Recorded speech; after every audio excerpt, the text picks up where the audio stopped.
Howdy. Hey guys, I'm James. And I'm Evan. And we're here to talk about interfaith families. Now, first off, what is an interfaith family? Basically, it's pretty simple. An interfaith family is where two people that are not from the same religious background get married. Now, I don't know particularly why they'd want to do that, but love makes you do crazy things. Yeah. So, of course there's exceptions to everything, and so you're going to have people of different faiths marrying all sorts of other people of different faiths. But for the most part, there's around three kinds of people that intermarry with each other, and those people are Jewish people, whether they're Jewish by religion or Jewish just by their culture, Buddhists, and people who are kind of Christians, like they went to church when they were a little kid, or their parents were Christians. So kind of Christian by osmosis, I guess, is what you could call it. Yep. And to add on that a little bit, research actually supports that most interfaith marriages are between people that are not actively practicing their faith. So, like James was saying with the Christian aspect of it, maybe these people went to church as a little kid and they were brought up in a Christian home, but they're not particularly religious anymore, that type of thing. Now, we want to talk a little bit about why interfaith marriages happen more commonly among these three groups, Jewish people, Christian background, and Buddhists. With the Jewish people, it's fairly simple because Judaism is a religion, but it's also very much a culture. And when you have a culture, the Jewish culture and religion comes with a lot of traditions and a lot of history, and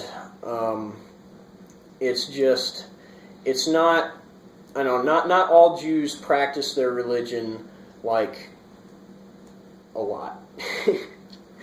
The same thing with, I already talked about the Christian, but Buddhism, the reason they tend to marry outside of their faith a lot more is because Buddhism is more of a mentality than a religion. It's just it's kind of close to spiritualism, but with guidelines, set out by Buddha.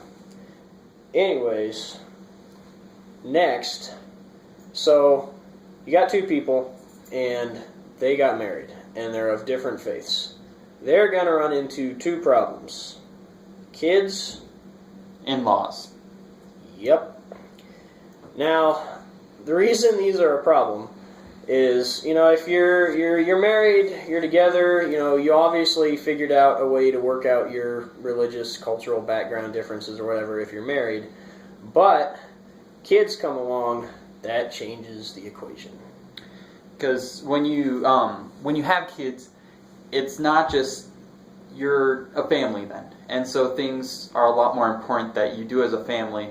So if you're just a couple, it's like, okay, you are Jewish, so keep to your Judaism or don't, whatever. And I went to church as a kid, but that doesn't mean they really clash. But when you have kids, you have to decide, what are the kids going to do? Are we going to raise the kids in a church? Do we want a nice family of people who are Christians to hang out with? Do we want them to be Jewish? Do we want them to go to Hebrew school or participate in Seders or Sunday school? Yeah.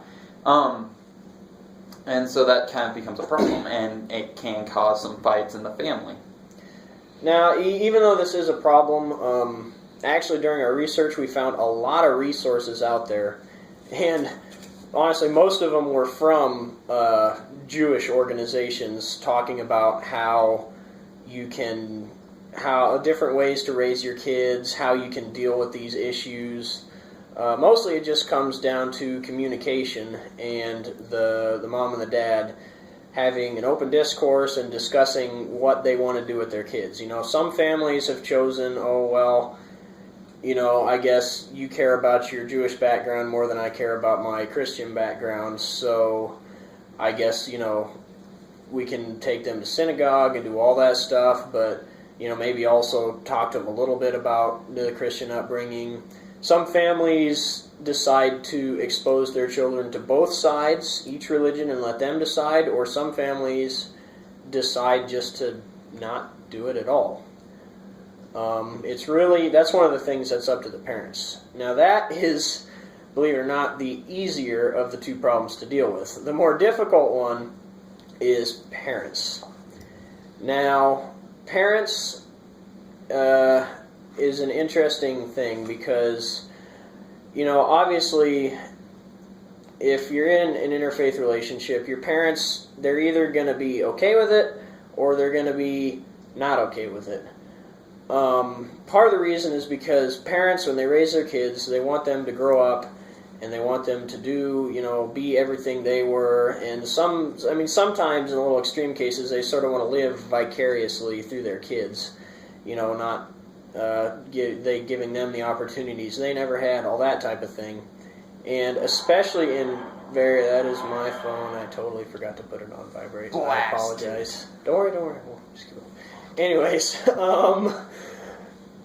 parents, especially in stronger cultures like the Jewish culture, and side note here, I know we're mentioning Jewish culture a lot, but that is pretty much the main group of people that marries outside of their faith.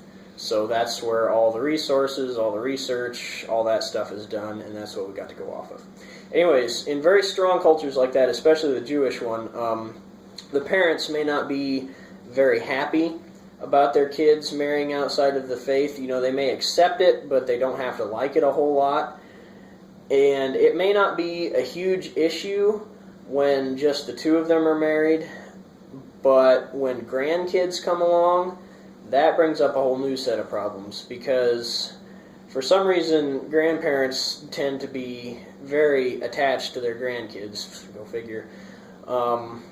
Anyways, they want obviously what is best for their kids and their grandkids, and they want them to retain that culture and that heritage that they've always had. And so a lot of things that these interfaith families deal with is problems from the parents, sometimes both sets. Say you have a Christian parent and a Jewish parent, on either side. They're obviously both going to be pulling for their grandkids to be raised in that type of atmosphere. That's one of those problems that is a little tougher to deal with because, in-laws, that whole thing. Don't laugh. I'm not laughing. Okay. Anyways, there's actually a lot of resources out there on various ways to deal with that, but again, it just comes down to the decision of the two people that are married, that type of thing. So here's the thing. Yes, people who marry different faiths, they're going to have different problems than two Christians who marry, or two Jewish people who marry each other. Their lives are going to be different. But they're still a family.